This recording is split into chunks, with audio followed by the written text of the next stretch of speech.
Hi வணக்கம். இன்றைக்கி பாசிப்பருப்பு உருண்டை எப்படி செய்கிறதுன்னு பார்ப்போம். இது ரொம்ப ஹெல்த்தியானது. பசங்களுக்கு லீவ் விட்டாச்சு, அதனால் ஸ்நாக்ஸ் ஏதாவது செஞ்சு வீட்டில் வச்சா தான் அவங்க எப்போயுமே எடுத்து சாப்பிட்டுக்குருவாங்க. கடையில் வாங்குறத விட நம்ம வீட்டில் செஞ்சு வைக்கலாம்.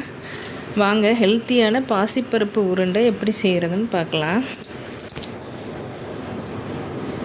இந்த மாதிரி நான் 1 கிலோ பாசிப்பருப்பை நல்லா செவக்க வறுத்துட்டேன். அகலமான சட்டியில் போட்டு நல்லா வறுத்துக்கோங்க.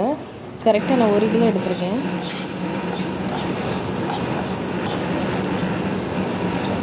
நல்லா அந்த பாசிப்பருப்பு வறுக்கிறப்ப ஒரு ஸ்மெல் வரும். அந்த மாதிரி வந்த உடனே இறக்கிடுங்க. ரொம்ப கருக விட்டுறக்கூடாது. இப்போ கரெக்டாக அந்த பக்குவம் வந்துருச்சு, நம்ம இறக்கிடலாம். இப்போ நான் இது மிஷினில் கொடுத்து தான் அரைக்க முடியும், மிக்சியில் அரைக்க முடியாது. 1 கிலோனால 1 கிலோ பாசிப்பருப்புக்கு நான் 1 கிலோ சுகர் எடுத்துருக்கேன். அதையும் மிஷினில் கொடுத்து அரைக்கிறதுக்காக தனித்தனியாக சம்படத்தில் போட்டு கொடுக்குறேன். பாசிப்பருப்போடு நான் ஏலக்காய் கொஞ்சம் நுணுக்கி போடுறேன். அரைக்க கொடுத்து விட்டுருவோம். இப்போது நம்ம ஒரு பேனில் நெய் விட்டு தேவையான அளவு முந்திரி பருப்பு நெய்யில் போட்டு வறுத்து எடுத்துக்கோங்க. இந்த பாசிப்பருப்பு உருண்டைக்கு நம்ம முந்திரி பருப்பு உங்களுக்கு தேவைன்னா நீங்கள் நிறையா போட்டுக்கோங்க, இல்லைன்னா உங்களுக்கு எந்த அளவுக்கு தேவையோ அதை போட்டுக்கோங்க. அதே பேனில் ஒரு 300 ml நெய்யை நல்லா சூடு பண்ணிக்கோங்க. இப்போ நான் பாசிப்பருப்பு அரைச்சி வாங்கிட்டு வந்துட்டோம் ரைஸ் மில்லேருந்து. இந்த மாதிரி நான் ஒரு மெஷரிங் கப் எடுத்து பாசிப்பருப்பு மாவு 2 கப் எடுத்துக்கிறேன். சுகர் நான் கொஞ்சம் மீடியமாக தான் போடுவேன். அதுக்கு நான் 1 கப்பு சுகர் சேர்த்துக்கிறேன். இதுவே தாராளமாக இருந்தது, நல்லா தான் இருந்தது. சுகர் உங்களுக்கு தேவைன்னா நீங்கள் ஈக்குவலாக போட்டுக்கோங்க.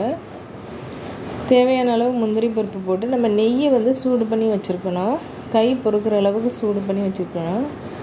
ரொம்ப சூடாக இருந்தால் இந்த மாதிரி கரண்டி வச்சு நல்லா ஃபஸ்ட்டு மிக்ஸ் பண்ணிடுங்க. இது ரொம்ப நல்ல ஹெல்த்தியானது, இப்போ பசங்களுக்கு ரொம்ப ஆரோக்கியமானது. இந்த மாதிரி நீங்கள் கண்டிப்பாக வீட்டில் எல்லாருமே செஞ்சு கொடுங்க குழந்தைங்களுக்கு. நம்மளும் நல்லா சாப்பிட்டுக்கலாம், நம்மளுக்கு ரொம்ப நல்லது.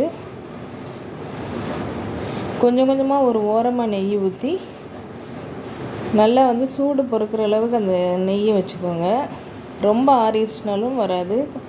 அப்பப்போ கொஞ்சம் கொஞ்சம் சுட வச்சு எடுத்துக்கோங்க. இந்த மாதிரி ஒரு ஓரமாக ஊற்றி நல்லா கை பிடிக்கிற அளவுக்கு, அதாவது அந்த மாவு உதிரியாக வராமல் பிடிக்கிற அளவுக்கு வர அளவுக்கு நெய் ஊற்றி நல்லா பிசைஞ்சுக்கோங்க. லட்டு பிடிக்கிற அளவுக்கு வரணும். இந்த மாதிரி பிசைஞ்சதுக்கப்புறம் பிடிச்சி பாருங்கள். இப்போ மாவு உதிரலை, கரெக்டாக வருது. இப்போ இந்த பக்குவம் போகுது. இதே மாதிரியே ஒரு ஓரமாக மாவை கலந்து இந்த மாதிரி பிடிச்சி வச்சுருங்க. நான் மொத்தம் ஒரு 100 உருண்டை பண்ணேன். அவ்வளோதான் ஃப்ரெண்ட்ஸ், இவ்வளோதான். ரொம்ப சிம்பிளாக செஞ்சிடலாம், ரொம்ப ஆரோக்கியமானது. என்னோடய சேனல் பிடிச்சிருந்தா சப்ஸ்கிரைப் பண்ணுங்கள். தேங்க்யூ ஃபார் வாட்சிங்.